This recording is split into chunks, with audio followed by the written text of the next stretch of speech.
안녕하십니까. 건강 증진 뉴스 영양과 건강 TV의 강민구입니다. 조리 자격증 TV 프로그램으로 조리 기능사 자격시험 필기 한식 조리실무 기초 조리실무 기출문제 제2회차 시작하도록 하겠습니다. 1번 문제부터 들어가도록 하겠습니다.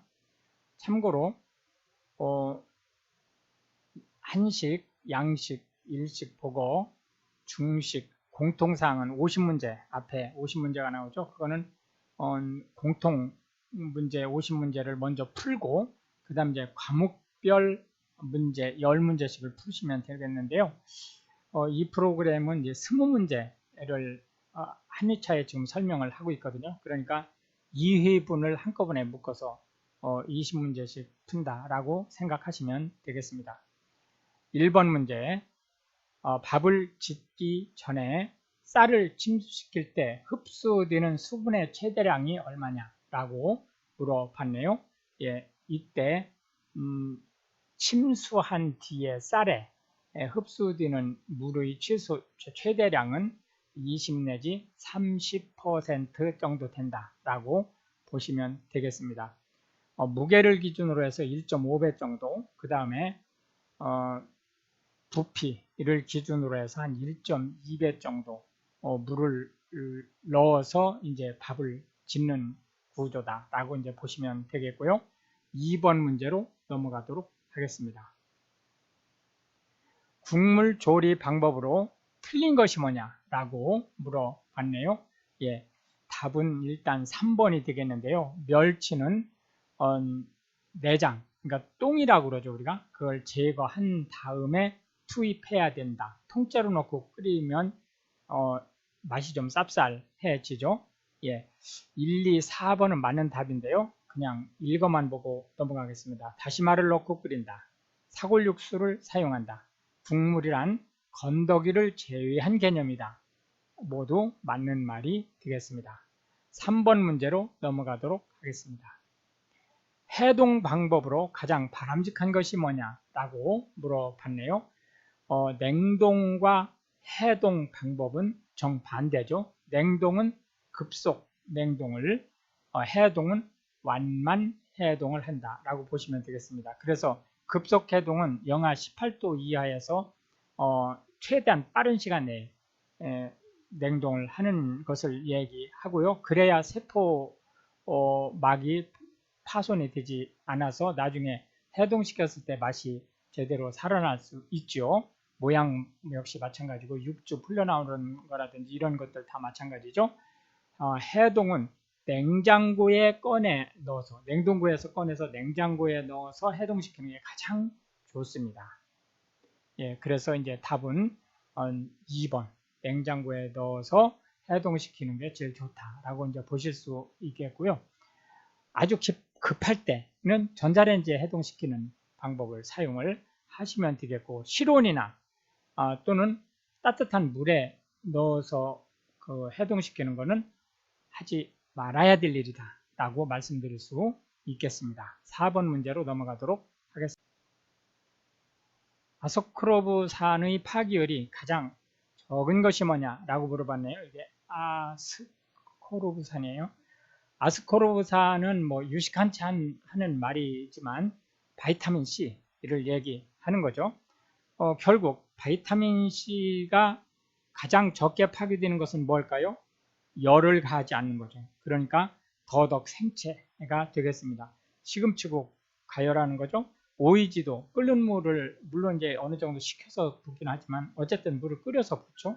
그 다음에 버섯 샤브샤브 펄펄 끓이는 거죠. 예, 5번 문제로 넘어가도록 하겠습니다. 어취와 관련하여 가장 잘못된 것이 뭐냐라고 물어봤네요. 어취가 뭐죠? 예, 비린내 나는 거, 그리고 이제 좀 이물감이 드는 냄새를 물고기에서 생선에서 나는 걸 얘기하는 거죠. 된장, 고추장은 어취 제거에 탁월하죠. 청주는 휘발성이 있으므로 어취 제거에 별 도움이 안 되는 게 아니죠. 휘발성이 있기 때문에 냄새를 함께 날려버리죠. 예, 2번이 틀린 말이 되겠습니다. 생선을 미리 우유에 담가 놓으면 어치 제거에 효과가 있죠. 식초나 레몬즙, 즉 산성은 어치 제거에 효과가 있죠. 예, 해서 6번 문제로 넘어가도록 하겠습니다. 정확한 계량을 위해 모세관 현상을 활용하는 식품이 뭐냐라고 물어봤네요. 예, 모세관 현상이라는 게 뭐죠? 예, 이거는 이제 물이 조그마한 틈만 있으면 따라 올라가는 것을 모세관 현상이라고 하죠. 그렇기 때문에 예를 들어서 이렇게 용기에 물을 넣으면 물 높이가 원래는 여기를 재야 되는 거예요. 여기를 재야 되는데 이 끄트머리 부분은 이렇게 따라 올라가죠. 이렇게 따라 올라가는. 그래서 이 물이 이렇게 올라간 여기를 재면 안 됩니다. 여기를 재면 안 되고 여기를 재야 되는 거죠. 그래서 물이 되겠습니다. 밀가루, 설탕, 마가린 모두 고체이기 때문에 모세관 현상이 나타나지 않습니다. 7번 문제로 넘어가도록 하겠습니다.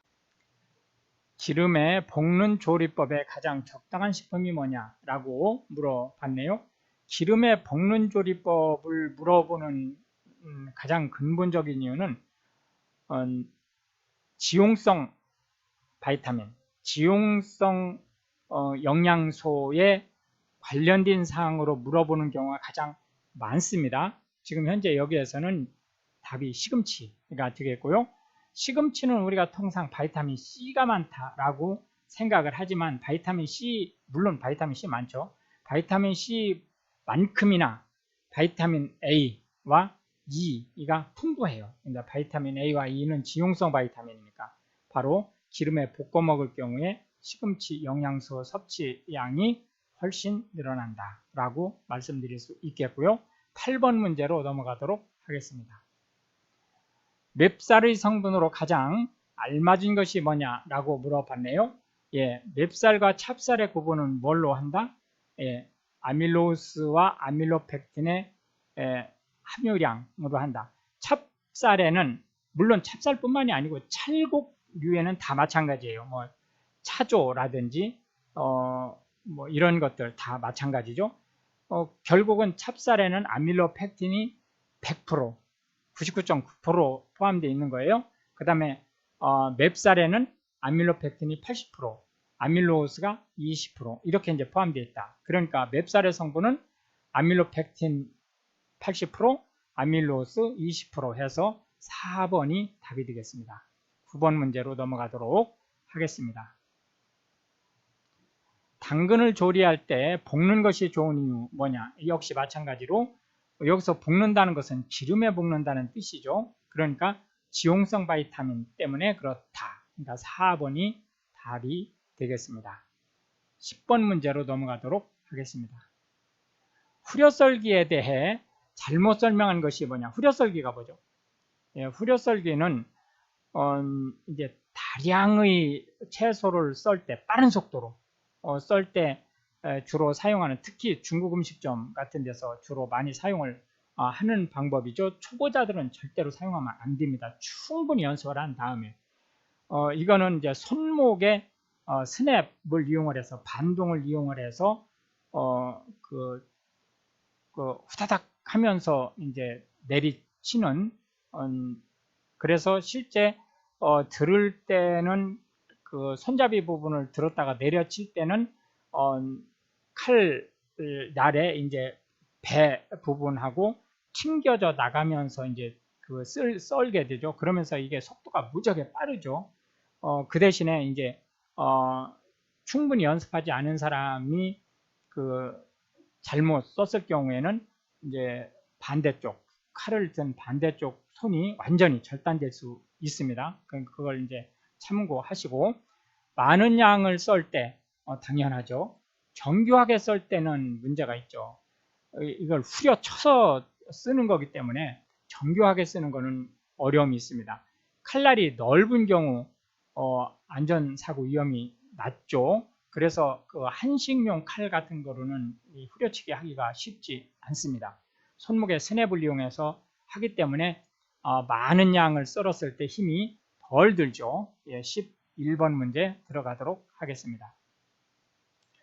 죽 조리법에 맞지 않는 것이 뭐냐라고 물어봤네요. 금속 주걱으로 저어주는 게 아니고 나무 주걱으로 저어준다. 완전히 퍼진 후에 적절히 간을 하는 게 맞죠. 곡물을 미리 충분히 물에 담궈야 되고 중불 이하로 서서히 오래 끓인다. 그리고 참고로 만약에 실기에서 죽을 끓이는 흰죽 같은 거 있잖아요. 그러니까 죽을 끓이는 문제가 났을 경우에는 원래 그 물을 부으라고 하는 양을 따르지 마시고 한 10배 정도 물을 부는 게 제일 좋습니다. 참고 하시기 바랍니다. 12번 문제로 넘어가도록 하겠습니다. 다음 중 맑은 찌개류에 속하는 것이 뭐냐라고 물어봤네요. 예, 찌개류는 맑은 찌개류와 탁한 찌개류로 나누어지죠.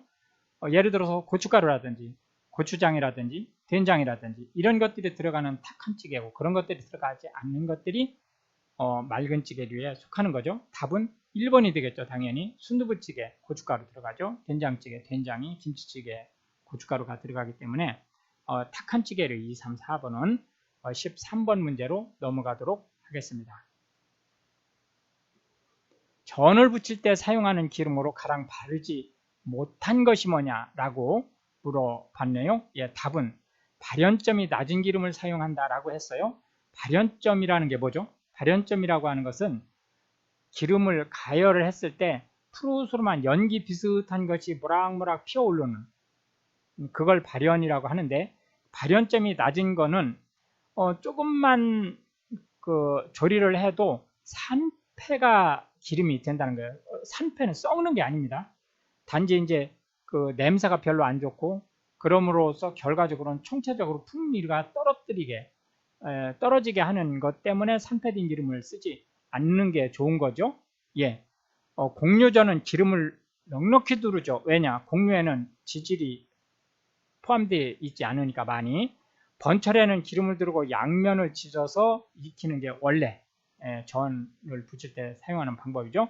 육류전은 기름을 곡류전보다 덜 넣죠. 왜냐하면 육류 자체에서 기름기가 흘러나오기 때문에 그렇다. 이렇게 이제 보실 수가 있겠습니다. 14번 문제로 넘어가도록 하겠습니다. 육류의 직화구이 중 발생하는 발암물질이 뭐냐라고 물어봤네요. 예, 이건 벤조피렌이라고 하는 거예요. 특히 여기서 직화라고 하는 것은 태울 때를 얘기하는 거예요. 물론 고기가 프라이팬에서도 타죠. 그 열을 많이 가하면. 그러나 직화로 타는 거와 프라이팬에서 타는 거는 완전히 달라요. 프라이팬에서 타는 거는 직접 숯불 같은 거로 직접 고기를 태우는 거하고는 비교가 안 됩니다. 벤조피렌의 양이. 에틸 카바메이트라고 하는 것은 우레탄을 얘기하는 거예요. 마취제로 쓰는 거죠. 니트로사민 이거는 아질산 소듐, 아질산 나트륨이라고 하죠. 이것이 어디에 들어가죠? 뭐 햄이라든지 소시지라든지 이런 거에 색깔을 예쁘게 하기 위해서 들어가는데 이게 발암물질로 의심이 돼요. 그런데 확인이 아직 안 됐습니다. 학문적으로 전혀 확인이 안 됐어요. 그렇기 때문에 의심은 확실히 되는데 확인이 안 된 데다가 또 맛도 좋고 향도 좋고 워낙 모양새가 좋아요. 아질산 소듐을 사용을 했을 경우. 그래서 이제 니트로사민은 허용을 하고 있다. 아크릴 아마이드라고 하는 것은 이제 첩합제, 도료로 쓰는데 거기에 이제 프로펜아마이드라고 하는 이제 물질이 발생을 하는 거죠. 예, 15번 문제로 넘어가도록 하겠습니다. 육류, 어패류, 채소 등을 끓는 물에 살짝 데쳐, 살짝이 아니고 살짝이죠. 초고추장 또는 겨자즙에 찍어 먹는 것은 우리가 숙회라고 하죠. 예, 익혔다고 해서 숙회라고 하는 거고요. 통상 회, 그러면 생회를 얘기하는 거죠. 나물도 생으로 먹는 거는 생채라고 그러고 익혀 먹는 것을 우리가 통상적으로 나물이라고 얘기를 하는 거죠. 예, 16번 문제로 넘어가도록 하겠습니다. 주방설비 형태에 가장 영향을 적게 미치는 요소가 뭐냐라고 물어봤네요. 일단은 답은 식품 구매 형식하고는, 식품 구매 형식을 예를 들어서 뭐 수의계약을 하든 또는 입찰로 하든 이게 뭐 주방설비하고는 별 상관이 없죠. 뭐 창고하고는 어느 정도 상관이 있을 수 있겠지만, 배선 형태, 배선이 뭐죠? 배선. 예, 배선은 일단 음식이 다 된 다음에 그거를 나누어 주는, 즉 배식하는 데에까지 옮기고, 거기서부터 이제 실제 고객들한테 나누어 주는 것까지를 배선이라고 해요. 그러니까 배식은 그 상차림 직전에 고객들이 먹을 수 있게 해주는 걸 배식이라고 그러죠. 배선은 배식을 포함하는 거예요. 그리고 주방에서 배식 장소까지 옮기는 것까지가 다 배선에 포함되는 겁니다. 예, 당연히 배선 형태가 주방 설비에 영향을 주죠. 식단도 역시 뭐 예를 들어서 그 간단한 메뉴라든지 이런 부분들을 하는 거하고, 뭐 복잡한 절차를 거치는 음식을 만드는 경우하고 주방 설비 형태가 달라지죠. 작업 동선에 따라서도 주방 설비 형태는 달라진다. 이렇게 이제 보실 수가 있겠고요. 17번 문제로 넘어가도록 하겠습니다. 다음 중 가장 알맞은 작업대의 너비가 얼마냐라고 물어봤네요. 예, 이거는 55 내지 60cm 정도 되겠습니다. 그런데 여기서 주의하셔야 될 게 있어요. 여기서 작업대의 너비라고 하는 이 말이 헷갈려요. 자, 작업대를 이렇게 그려보죠. 이렇게. 여기에 지금 사람이 이렇게 서서 일을 하고 있어요. 원래 우리는 너비를 이걸 너비라고 그러잖아요. 원래. 그런데 지금 여기서 이 너비는 이걸 얘기하는 거예요. 깊이를 얘기하는 거예요. 그렇기 때문에 55 내지 60이에요. 실제 여기는 양팔을 벌린 만큼 넓이가 돼야 되는 거죠. 원래. 그러면은 적어도 2m 가까이 나와야죠. 무슨 말씀인지 이해하셨죠? 예. 그래서 이거를 헷갈리면 안 됩니다. 참고로 좌우폭은 356에서 813 mm죠. 그 다음에 더블 싱크는 711 내지 1472까지. 그 다음에 작업대 높이, 이제 작업대가 이렇게 돼 있을 때, 이 높이를 얘기하는 거죠. 이 높이는 신장의 52% 정도. 그 다음에 이제, 싱크대 깊이, 이 깊이라고 하는 건 여기 이렇게 물 받는 이 깊이를 얘기하는 거예요. 이 깊이. 이 깊이는 17 내지 20 cm예요. 그 다음에 이제 수납장, 작업대 수납장 이 위에, 싱크대 위에 이렇게 수납장이 이렇게 있죠. 수납장은 40 cm 정도. 그리고 이제 수납장 이 깊이, 여기서 얘기하는 너비죠. 그거는 32 내지 35 정도로 이제 보시면 되겠습니다. 18번 문제로 넘어가도록 하겠습니다. 쌀의 가공에 대한 설명으로 적당치 않은 것이 뭐냐라고 물어봤네요. 예, 이거는 백미는 영양소가 부족한 대신 저장성이 좋다. 아니죠. 저장성은 벼 상태가 좋고 현미가 더 좋다라고 보실 수가 있겠고요. 1, 3, 4번은 맞는 말이에요. 읽어만 보고 넘어가겠습니다. 도정도가 뭐죠? 도정도는 일단은 왕겨, 즉 쌀 껍질을 벗겨낸 뒤 현미가 되죠. 그 현미에서 결을 벗겨내는 정도를 도정이라고 그래요. 10분도까지 있죠. 1분도당 0.8%씩 떨어져 나가는 거예요. 그래서 10분도 하면 8%가 떨어져 나가서 현미의 92%만 남는 거예요. 100분도는, 10분도는, 10분도를 우리가 백미라고 그러죠. 도정도가 높을수록 소화가 잘 돼요. 그러나 영양소는 부족해지죠. 부족해지는 게 아니고 미네랄이라든지 이런 건 거의 다 없어져요. 벼는 80%의 현미와 20%의 왕겨로 구성되는 게 맞죠? 예, 현미에서 8%를 깎으면 백미가 된다.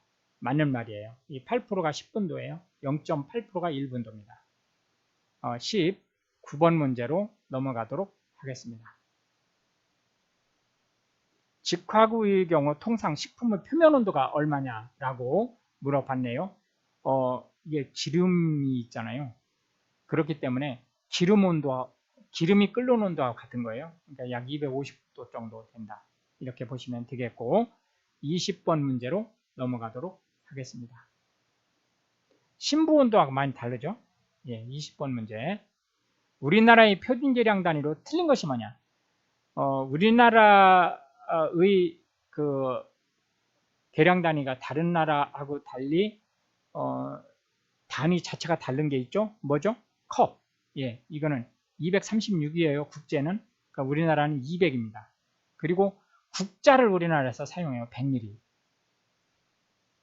그래서 이제 요거는 일단 답은 4번이 되겠죠. 1 작은 술을 5ml, 1 큰 술은 15ml 맞죠? 예. 컵을 236이 아니고 우리나라에서는 200으로 합니다. 그거 꼭 기억하시고 국자라는 개념이 있어요. 100ml. 큰 술은 15, 뭐 전 세계적으로 다 똑같아요. 작은 술은 전 세계적으로 5ml로 똑같죠. 그러니까 4번이 틀린 거다.